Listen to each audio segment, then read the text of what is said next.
இந்த உலகத்தில் முஸ்லிம்களைப் போல வளமான வரலாற்றுக்கு சொந்தக்காரர்கள் வேறு யாரும் கிடையாது. 1400 ஆண்டுகால அங்கீகாரம் பெற்ற வரலாறு, துல்லியமான வரலாறு முஸ்லிம்களுக்கு இருக்கிறது. நமக்கு இருப்பதைப் போல வரலாறு வேறு யாருக்கு இருக்கிறது? எந்த சமூகத்திற்கு இருக்கிறது?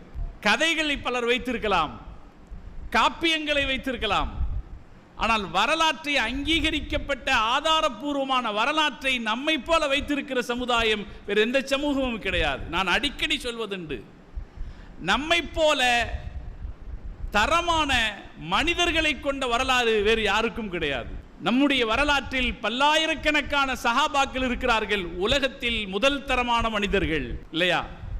சஹாபாக்கள் உலகத்தில் முதல் தரமான மனிதர்கள்.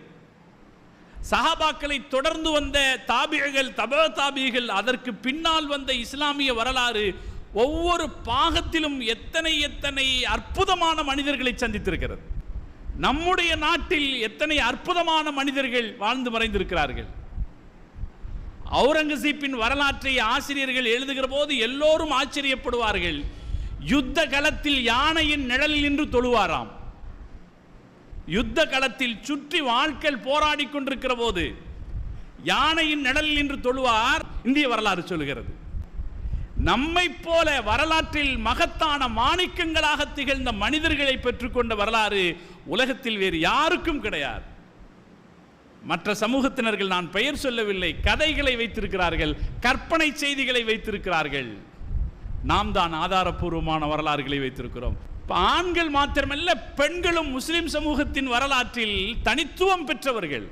மக்காவுக்கு நாம் போகிற போது பார்க்கலாம், ஜுபைதா அம்மா கால்வாய் என்ற ஒரு கால்வாயினுடைய சுவர் இருக்கும். நீங்கள் பார்த்திருப்பீர்கள். அல்லாஹ் நம் எல்லோருக்கும் அங்கே செல்லக்கூடிய தௌஃபீக்கை தந்துருவானா. ஜுபைதா அம்மா கால்வாய். அரஃபாவிலே கூடுகிற ஹாஜிகளுக்கு தண்ணீர் பற்றாக்குறை வரக்கூடாது என்பதற்காக தாயிஃப் நகரத்தில் இருந்து அரஃபா வரைக்கும் கால்வாய் கொண்டு வந்தார். பாலைவனத்தில் எப்படி கால்வாய் வெட்ட முடியும்? கால்வாய் எப்படி கொண்டு வந்தார் என்றால், சுவர் கட்டி, ரெண்டு பக்கமும் சுவர் கட்டி, சுவற்றுக்கு நடுவே கால்வாயை உருவாக்கி அந்த கால்வாய் வழியாக தாயிஃபிலே இருந்து அரஃபா வரைக்கும் தண்ணீர் கொண்டு வர உத்தரவிட்டார்கள். ஹாரூன் ரஷீதினுடைய மனைவி ஜுபைதா அம்மா. முஸ்லிம்களுடைய வரலாற்றில் எத்தகைய மகத்தான பெண்மணிகள் இருக்கிறார்கள், எத்தகைய மாணிக்கங்களான ஆண்கள் இருக்கிறார்கள். இந்த வரலாறுகள் நாம் அறிய வேண்டும். நம்மை போல வளமான செழிப்பான வரலாற்றை பெற்றுக்கொண்டவர்கள் வேறு யாரும் இல்லை. வரலாறு நமக்கு தேவை. வரலாறு நம் வாழ்க்கைக்கான பாடமும் படிப்பனையும். வரலாறு தெரிந்தால் சமுதாயம் எவ்வளவு பெரிய பேர் உதவி பெறும் என்பதற்கு ஒரே ஒரு செய்தி